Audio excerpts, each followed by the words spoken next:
Top 100 players for EA Sports College Football 25 has been released, and this is something that a lot of people have been excited for. And now we get a chance to look at some actual ratings for the game. We take a look at the top 100 players that we know their ratings for and look at who should be higher, maybe who should be lower. As always, subscribe to the channel, like the video, share the video, and let me know who you think is too high or too low. Will Johnson is the number one overall player, though he is tied with Will Campbell and Ollie Gordon. It's not really a surprise. I think you had a number of players that could have been in that top tier. Will Johnson is definitely one of them. He's an elite cornerback for the Michigan Wolverines. Will Campbell is a first round pick in the future. I think that he is going to be really fun to watch for LSU. And then Ollie Gordon, the Doak Walker Award winner. No surprise that those three are at the top. That's really, really cool to see some actual ratings and finally get closer to next week's launch. James Pierce Jr. comes in next, along with Caleb Downs, Travis Hunter, Malachi Starks, Mason Graham, Quinshon Judkins, and Tate Ratledge. Again, those guys could have been considered as some of the top players. Mason Graham's an absolute stud for Michigan. Travis Hunter, obviously, is one of the more popular players in college football right now. They list him as a wide receiver, which is interesting. I'd be curious to see what his cornerback grade is. I'm going to guess that it's below that, but I think that he still should be pretty high. But he's someone that is really fun to watch on the field and one of the few players that you're going to be able to use on both offense and defense. Two Ohio State players in Caleb Downs and Quinshon Judkins. That shouldn't be a surprise. Ohio State's backfield and defense should be very entertaining. Tate Ratledge, if you haven't watched him, nasty player for the Georgia offensive line, so keep an eye on him. Next, we're going on to Luther Burden, Benjamin Morrison, Calvin Banks, Hetero McMillan, Barrett Carter, Jay Higgins, all at 94. So you're seeing there's definitely groups of tiers here. And again, if you're talking about some of these guys of who should be higher, who should be lower, there's not too many surprises here. I think that if you're complaining about someone that should be a higher or lower, you're probably nitpicking, but in the top, that's kind of what you have to do here.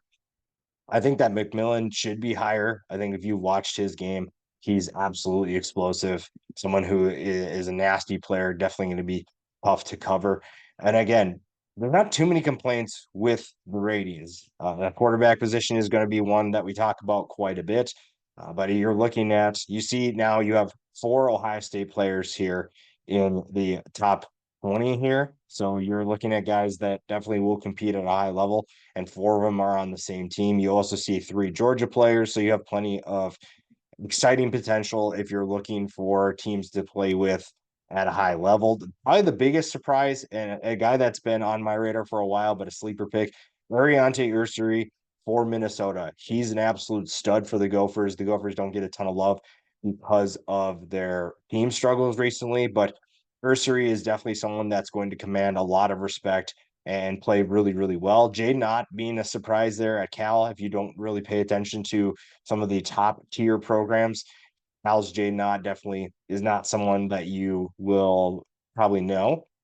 The fact that he and Omarion Hampton from North Carolina have the same rating says a lot about both of their games. I think that they're really, really good players, and they'll be really fun to watch at the next level. Moving on to the next page, Walter Nolan's obviously a name that everyone knows from the transfer portal. The Texas A&M transfer goes to Ole Miss. He's going to be a star up the middle. Quinn Ewers coming in at a 92, I think maybe is surprising for some people and maybe disappointing if you're a Texas fan that you think that he should be higher.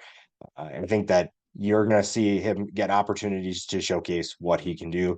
27th best player isn't bad, but there's obviously going to be some frustrations. Jack Sawyer being a 92, someone who is set to take a big step this year. And I think it'll be fun to see what he's capable of doing. So far in the top 30, though, you see we don't have a group of five player in there. So that's an interesting note right now. Other names to know, Dylan Gabriel, obviously the lefty for Oregon, could be a big, big player for that team. His awareness being a 99 was very surprising, but that's the fact that it was a 99, not that Dylan Gabriel's awareness. He is very aware. He's a very smart player. So Oregon's going to love that. You obviously didn't see any 99s overall. I think that's really good. That gives you room to build up to that point. So certain guys might take huge steps. Harold Perkins, another name to know. The fact he's the 92, another name you could argue could be higher, especially with the guys that he is tied with. Colston Loveland, big tight end for Michigan. That's a really fun player if you're looking for, again, as much as the Ultimate Team obviously gets a lot of criticism and rightfully so, but I think that if you could mix and match players, and there's certain videos that I'm going to have coming out where you get to add certain players to teams. Colston Loveland is definitely going to be high on that list. I think that Sebastian Castro being on this before Nick Jackson could be something that Iowa fans are curious about. Uh, Quincy Riley and Jonas Sanker are probably higher than most people would have put, but those are two good players for Virginia and Louisville, respectively. Devin Neal is a very underrated running back for Kansas, and the fact that Ashton Jeanty is low, but he's the first Group of Five player that we see on this list. I think that he is too low. Torrey Horton's a really exciting player for Colorado State as well. Again, when you're looking at some of these players, it's tough to see them maybe lower than you anticipated, but at the same time, kind of part of the deal. But still, Genty and Horton are two guys you definitely need to know. Donovan Edwards being a 91. Again, him and Quinn Ewers being two of the cover athletes. I'm not saying necessarily the cover athletes are going to be the best, but I thought that they'd be a little bit higher on this list. But again, Donovan Edwards, as you saw in the video that EA posted, very good on the field and very good as a player as well. So then we go to the next group of players. Danny Stutzman being a 91, I think that he is someone who should rise up pretty quick. He's a tackling machine for Oklahoma.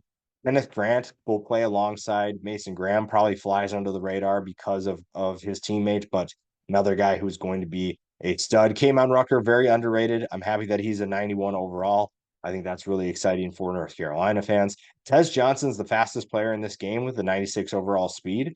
And that's not surprising. If you've watched his film, you know exactly how fast he can be. He's an absolute blazer and someone who's going to be really fun for Oregon this year. Jabbar Muhammad comes from Washington to Oregon. Speaking of that, I think that the fact that him and Dorian Strong are tied at 91 is interesting. I think that if you picked between the two, a lot of people would say Jabbar Muhammad is clearly the better cornerback. And yes, he is the 65th best player. But I don't know if you necessarily would rate them the same. Dorian Strong, very underrated player for Virginia Tech, a team that if you're looking for a rebuild, could be one of those teams to pay attention to. And Dorian Strong is one of those guys that will be fun to play with as well. RJ Harvey and KJ Jefferson being in the same backfield will make UCF one of the more fun teams to play with. Oronde Gadsden being a 91 overall coming off that injury says a lot about his abilities. Hopefully he's back to 100%. Dante Corleone, speaking of injuries, I'm not sure if he will play, but the fact that he's 91 speaks to his abilities as well. Jalen Milroe will be a topic of conversation for sure, as will Jackson Dart. I think that you're looking at a lot of big names that are really exciting to potentially play with if you are looking at college football 25 and looking for certain players to play with to take over. Now, the last page is where you kind of get into those guys that could rise up. I don't want to call them sleepers because they're all 90 or higher, but Ruben Bain is someone who could really rise up after this year. He is an absolute star for Miami, and the Hurricanes are hoping that their team can do a lot of good things for college football and for that program there, that fan base. He is someone that could rise up quite a bit. Jalen Daniels, if he's healthy, is one of the best dual threats that you can play with in this game. He'll be really fun to watch. You also have guys like Dylan Thieneman from Purdue. Again, another guy that could rise up very high, very underrated, and kind of gaining popularity. He is someone to keep an eye on. We talked about Nick Jackson earlier. I'm surprised that he is the third Iowa Hawkeye on this list, but again, that's definitely something that can be changed over time. Evan Stewart actually is the second fastest player in this game. Tez Johnson is first. So two Oregon players are the fastest players in this game. That's really exciting if you're an Oregon fan. I think Caden Salter being this low, if I have to nitpick again, is really too bad. I think that he is better than some of the quarterbacks that we talked about before.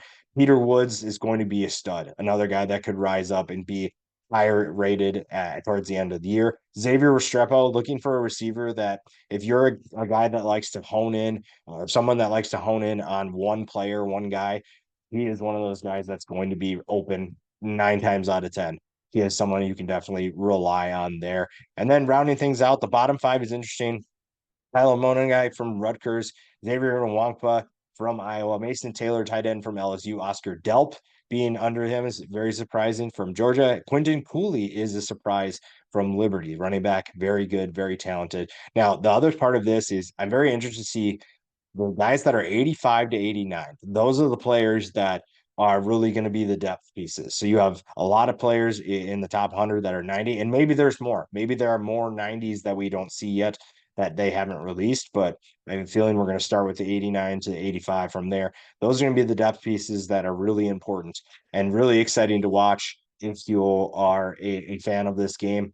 So I'm just happy that the game is coming back. We are so close to getting back to college football. And now we know some of the players that are going to be included in the game. That's really exciting. Lots to look forward to in 2024. And the fact that we know some of these players means that we're going to have a lot of excitement coming forward in the next week.